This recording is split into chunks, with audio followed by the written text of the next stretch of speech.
Hello मेरे प्यारे बच्चों, मैं डॉक्टर पूनम आप सभी का प्रथम नीट मास्टर में स्वागत करती हूँ।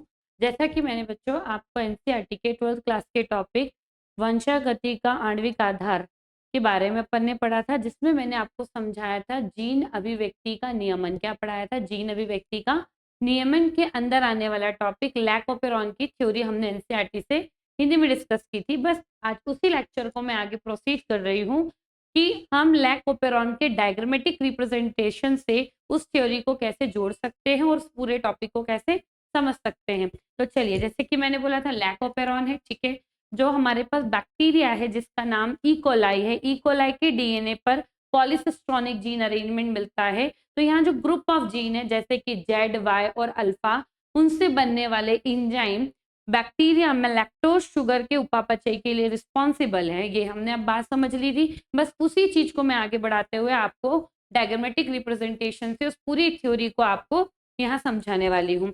तो हमने बोला कि हमारे पास कौन है? इकोलाई है। कौन है? ये इकोलाई है बच्चों। कौन है हमारे पास? इकोलाई। इकोलाई में ये उसका डबल स्ट्रैंडेड डीएनए है। क्या है? Double stranded DNA.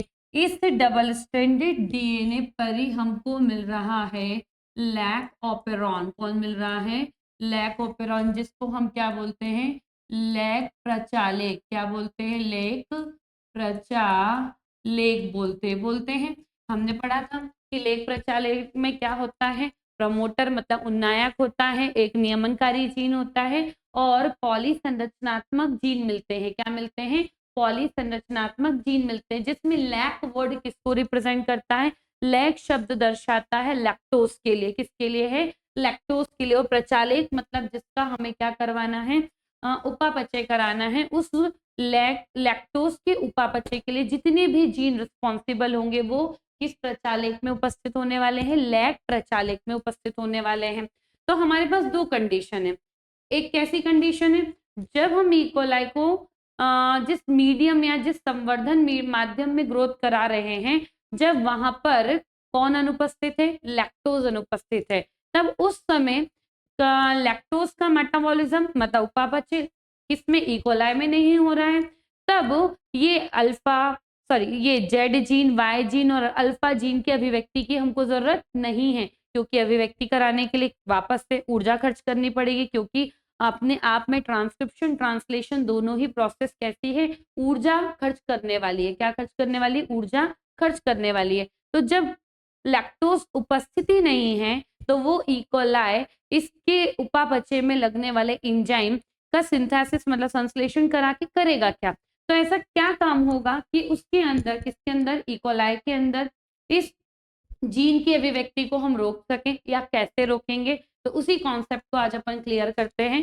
तो हमने लेख प्रचालक में बात करी थी क्या कि डबल डबल स्ट्रैंडेड डीएनए पर, किसके ऊपर? डबल स्ट्रैंडेड डीएनए पर मिलने वाले लेख प्रचालक में क्या क्या मिलेगा? एक तो प्रमोटर स्तर मिलेगा, जिसको हम क्या बोलते हैं? उन्नायक। क्या बोलते हैं? उन्नायक बोलते हैं। दूसरा मिलेगा आई रीजन, जिसे हम बोलते हैं नियामक जीन से रिप्रेजेंट करते। किस जीन से रिप्रेजेंट करते बच्चों?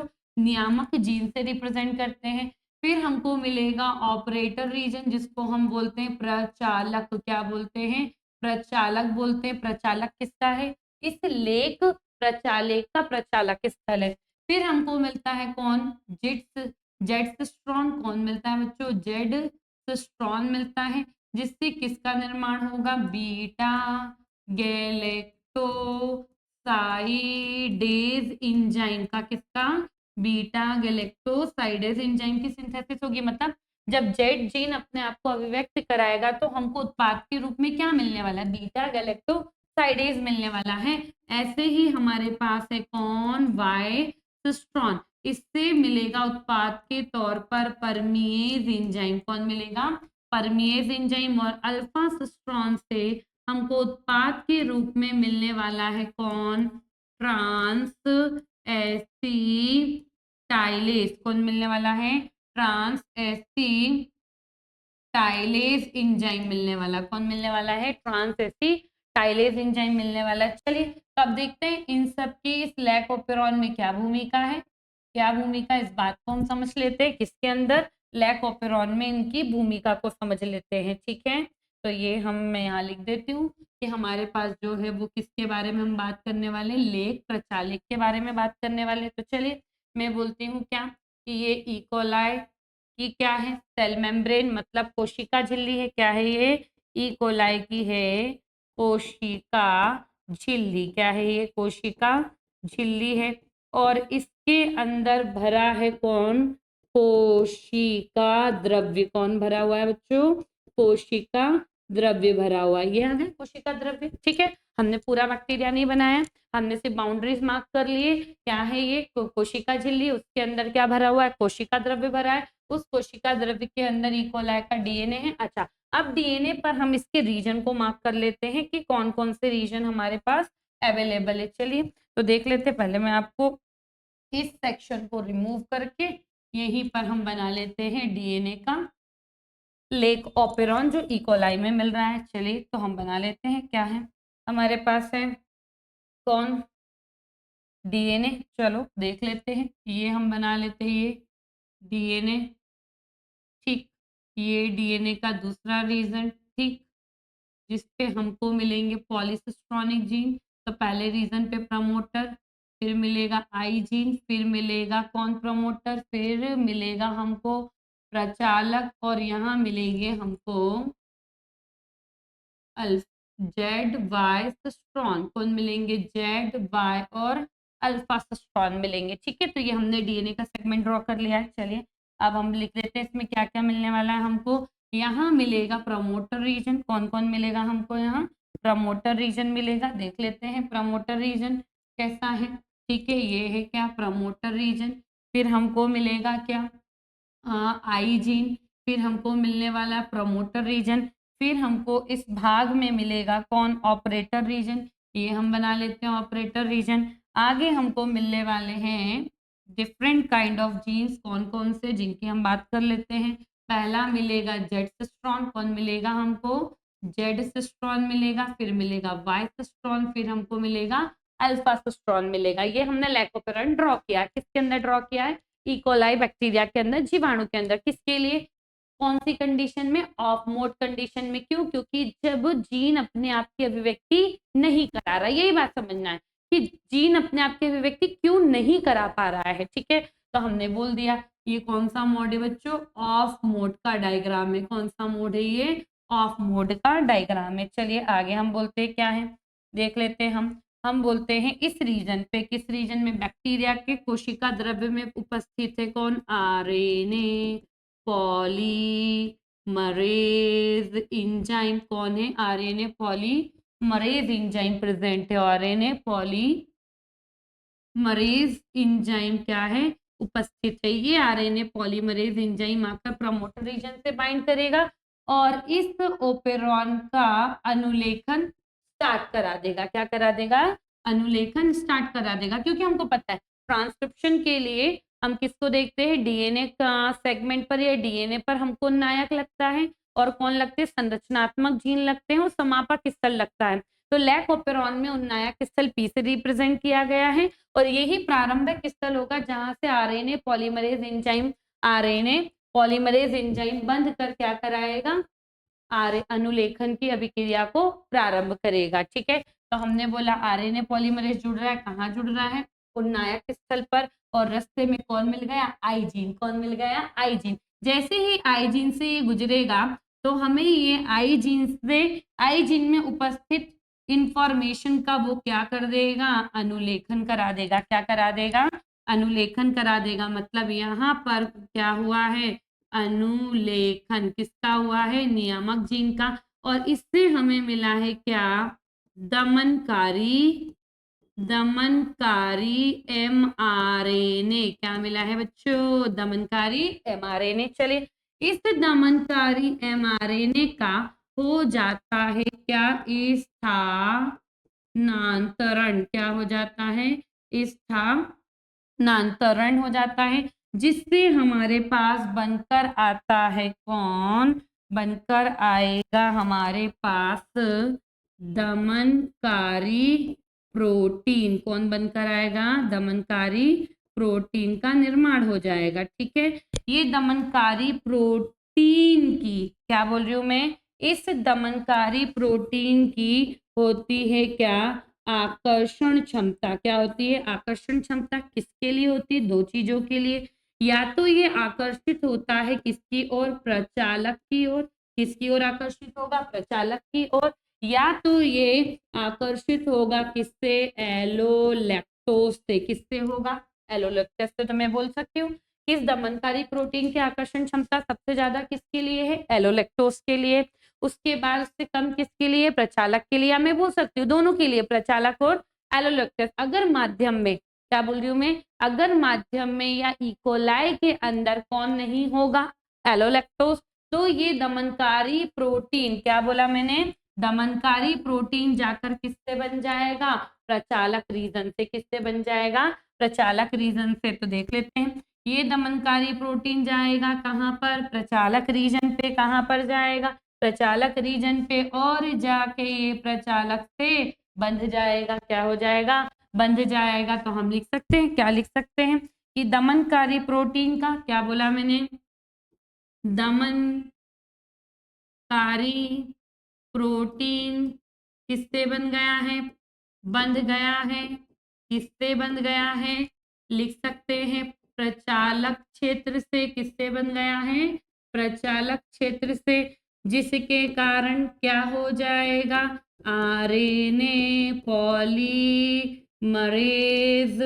आरएनए पॉलीमरेज कौन एंजाइम क्या नहीं कर पाएगा? पॉलीसिस्ट्रॉनिक जीन का या पॉलीसिस्ट्रॉनिक जेड वाई अल्फा का अनुलेखन, क्या बोला हमने? अनुलेखन नहीं हो पाएगा। क्यों? क्योंकि आरएनए पॉलीमरेज के कहाँ से? ऑपरेटर रीजन से आगे जा ही नहीं पाएगा। तालाबंद है। क्या है? तालाबंद है। जीन तक वो पहुंचेगा नहीं, तो जीन की अभिव्यक्ति हमको मिलेगी नहीं। किस रूप में नहीं मिलेगी? अनुलेखन। अर्थात उस जीन से एमआरएनए का निर्माण होगा ही नहीं। एमआरएनए बनेगा नहीं तो स्थानांतरण होगा नहीं। स्थानांतरण होगा नहीं तो जीन की अभिव्यक्ति हमको मिलेगी नहीं। तथास्तु। आई होप सो आपको समझ में आया। वापस से देख लेते। ये इकोलाई में मिलने वाला डबल स्टैंडर्ड डीएनए जिसपे हमने लेक ऑपेरॉन को बनाया। लेक ऑपेरॉन मतलब लेक प्रचालक में डिफरेंट रीजन देखने को मिलेंगे। एक मिलेगा प्रमोटर रीजन जिसको नायक बोलते हैं। एक मिलेगा आपका कौन? आई जीन जिसको नियमनकारी जीन बोलते हैं। और मिलेगा प्रचालक रीजन। और साथ ही मिलेंगे 3 पॉलीसिस्ट्रॉनिक जीन जिनका हमको क्या चाहिए? अभिव्यक्ति चाहिए। चलो, तो हमने डीएनए को ड्रॉ कर लिया। हमने बोला हम इकोलाई की वृद्धि करवा रहे हैं। क्या करवा रहे हैं? वृद्धि करवा रहे हैं। कहाँ पर? इकोलाई की वृद्धि हम करवा रहे हैं संवर्धन मीडियम में। कहाँ करवा रहे हैं? संवर्धन मीडियम में। संवर्धन मीडियम में जब हम वृद्धि करवा रहे हैं तो यहाँ पर प्रेरक नहीं है, मतलब एलोलैक्टोज लैक्टोज नहीं है। उस समय आरएनए पॉलीमरेज एंजाइम कहाँ पर? इस प्रचालक के उन्नायक स्थल पर जुड़ता है और नियमनकारी जीन आई जीन का क्या करा देता है? अनुलेखन, जिससे बनता है दमनकारी एमआरएनए। क्या बनता है? दमनकारी एमआरएनए। इस दमनकारी एमआरएनए का स्थानांतरण हो जाता है। क्या हो जाता है? स्थानांतरण हो जाता है, जिससे बन जाता है दमनकारी प्रोटीन। इस दमनकारी प्रोटीन की क्या होती है? एफिनिटी, मतलब आकर्षण किसके लिए? प्रचालक के लिए और एलोलैक्टोज के लिए। अगर माध्यम में एलोलैक्टोज उपस्थित होगा तो ये दमनकारी प्रोटीन उससे जुड़ेगा। अगर नहीं होगा तो ये जाकर कहाँ पर? प्रचालक क्षेत्र से जुड़ जाएगा। और पॉलीसिस्ट्रॉनिक जीन का, जैसे कि जेड वाई अल्फा, किसके द्वारा? आरएनए पॉलीमरेज एंजाइम के द्वारा क्या नहीं हो पाएंगे? अनुलेखित, मतलब उनका एमआरएनए नहीं मिलेगा। एमआरएनए नहीं मिलेगा अर्थात स्थानांतरण नहीं होगा। अर्थात इन जीन से बनने वाले उत्पादों की प्राप्ति हमको नहीं होगी। अर्थात जीन की अभिव्यक्ति नहीं होगी। कुल मिला के ऐसी कहानी है। अब यहीं पर हम किसको देखेंगे कि जब माध्यम में, किसमें? जब माध्यम में कौन प्रेरक उपस्थित है? कौन उपस्थित है? प्रेरक उपस्थित है। यहाँ पर हमने क्या बोला था? माध्यम में क्या बोला था? माध्यम में कौन नहीं है? तो हमने लिखा था लैक्टोज क्या है? अनुपस्थित है। चलिए अब ऐसा ही हम डायग्राम बना लेते हैं जहां पर हम माध्यम में किसको रखने वाले हैं? लैक्टोज को रखने वाले हैं। चलिए देख लेते हैं। वापस से कहानी चालू हो जाएगी। हम करवा रहे हैं क्या, इकोलाई की क्या करवा रहे हैं, वृद्धि करवा रहे हैं। किसमें करवा रहे हैं बच्चों, संवर्धन माध्यम में। किसमें करवा रहे हैं, संवर्धन माध्यम में। तो ये इकोलाई का डबल स्ट्रैंडेड डीएनए है। क्या है ये, इकोलाई का डबल स्ट्रैंडेड डीएनए है। इस डीएनए पर ही कौन उपस्थित है, लेक ऑपेरॉन। कौन उपस्थित है, लैक ऑपेरॉन। चलिए लैक ऑपेरॉन हम ड्रॉ करेंगे। अब हमने बोला ये क्या है, इकोलाई की सेल मेम्ब्रेन, मतलब कौन है बच्चों, कोशिका झिल्ली। कौन है ये, कोशिका झिल्ली। अंदर कौन होगा, कोशिका द्रव्य, जिसको क्या बोलते हैं, साइटोप्लाज्म। क्या बोलते हैं, साइटोप्लाज्म। और यहाँ है संवर्धन माध्यम। कौन है, संवर्धन माध्यम, जिसमें कौन उपस्थित है, लैक्टोज प्रेजेंट है, अर्थात उपस्थित है। चलिए साथ में हमें बनाना पड़ेगा किसको, लैक ओपेरॉन के, किसको, लैक ओपेरॉन के रीजन को हम ड्रॉ कर लेते हैं। चलिए कैसे कर लेते हैं, ये मैं लैक ओपेरॉन के रीजन को मार्क कर लेती हूँ।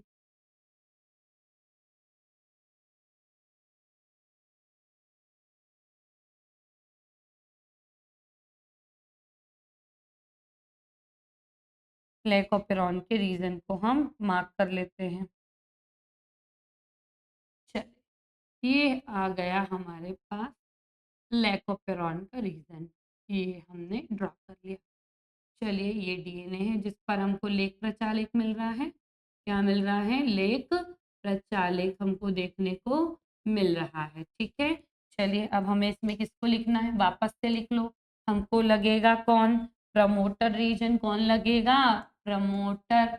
फिर कौन लगेगा, आइजीन। फिर लगेगा प्रमोटर, फिर ऑपरेटर, फिर जेड सिस्ट्रॉन, वाई सिस्ट्रॉन और अल्फा सिस्ट्रॉन। कहानी कुछ इस तरीके से।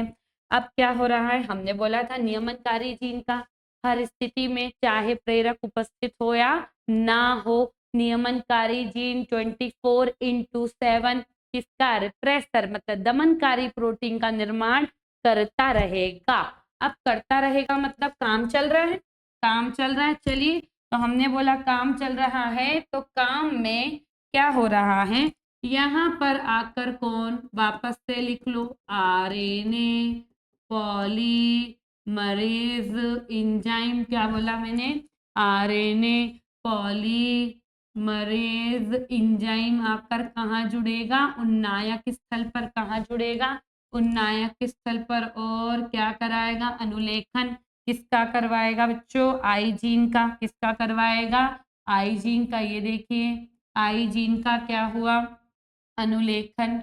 तो ये हम लिख देते हैं, हुआ है क्या, अनुलेखन। ये हो गया अनुलेखन। अनुलेखन से हमको मिला है कौन, दमनकारी। दमनकारी कौन, mRNA। कौन मिला है, दमनकारी mRNA। अब मैं यहाँ रुक जाती हूँ, क्यों, क्योंकि मुझे दूसरी चीज बतानी है। चलिए हमने बोला बाहर माध्यम में किसको डाल रखा है, लैक्टोज शुगर को। और हमने बोला था जीन की अभिव्यक्ति के लिए हमेशा कम मात्रा में परमीएज एंजाइम उपस्थित होगा, नहीं तो ये लेख प्रचालक अपनी अभिव्यक्ति नहीं करा पाएगा। चलिए तो ये परमीएज एंजाइम क्या करता है, माध्यम में उपस्थित एलोलैक्टोज का क्या करवा देगा बच्चों, अभिगमन। क्या करवा देगा, अभिगमन। साथ ही साथ ये एलोलैक्टोज को, सॉरी लैक्टोज को, किसका, मैंने बोला माध्यम में उपस्थित लैक्टोज का अभिगमन कौन करा देगा, परमीएज एंजाइम। कहाँ करा देगा, कोशिका के अंदर। अब आने वाला लैक्टोज साथ ही साथ बदल जाएगा किसमें,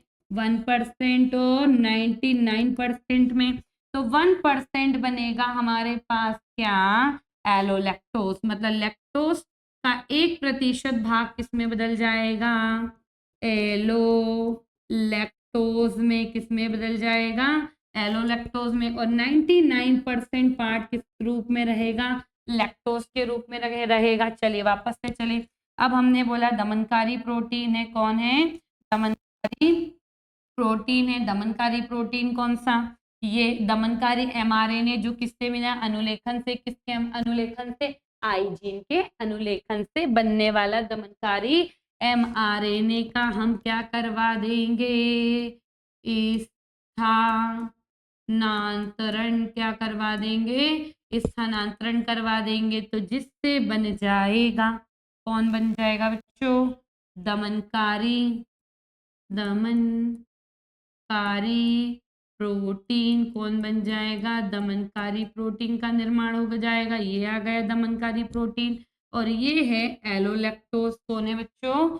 एलोलैक्टोज है। चलिए, तो क्या होगा? अब मैंने बोला था एलोलैक्टोज के लिए एफिनिटी सबसे ज्यादा है, तो ये दमनकारी प्रोटीन आकर इससे क्या हो जाएगा?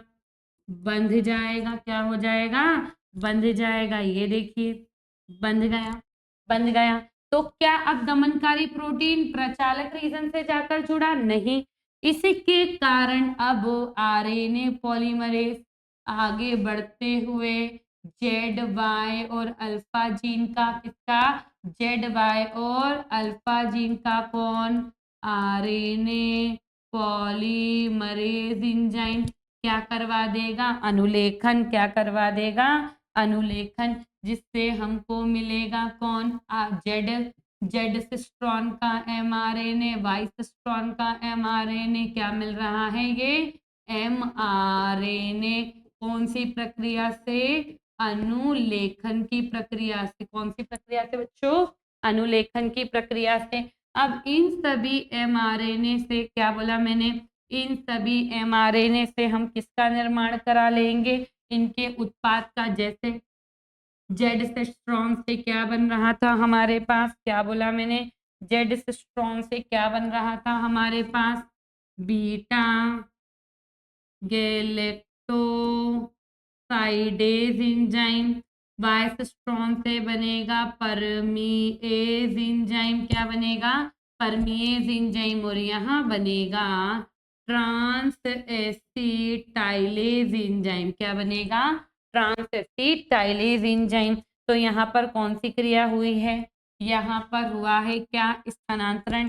किसका हुआ है? mRNA का। किसमें हुआ है? जीन के उत्पाद के रूप में। तो परमीएज का काम आपको दिख रहा है। अब आपके पास बचा कौन है? लैक्टोज। कौन बचा हुआ है? लैक्टोज बचा हुआ है। तो बस हम लिख लेते हैं, आपके पास कौन है? लैक्टोज। अपने पास थोड़ी, इकोलाई के पास। हमको थोड़ी ना एनर्जी चाहिए, किसको चाहिए? इकोलाई को चाहिए। तो इकोलाई के कोशिका द्रव्य में है कौन? अब लैक्टोज, जिससे उसे क्या चाहिए? एनर्जी। उससे नहीं मिलेगी, उससे बनने वाले उत्पाद से मिलेगी। तो लैक्टोज पे काम करने के लिए कौन आ जाएंगे? दो एंजाइम, जिनका नाम क्या है? बीटा गैलेक्टोसाइडेज एंजाइम और ट्रांस एसिटाइलेज एंजाइम। ये दोनों लैक्टोज का क्या करा देंगे? जल अपघटन। क्या करा देंगे?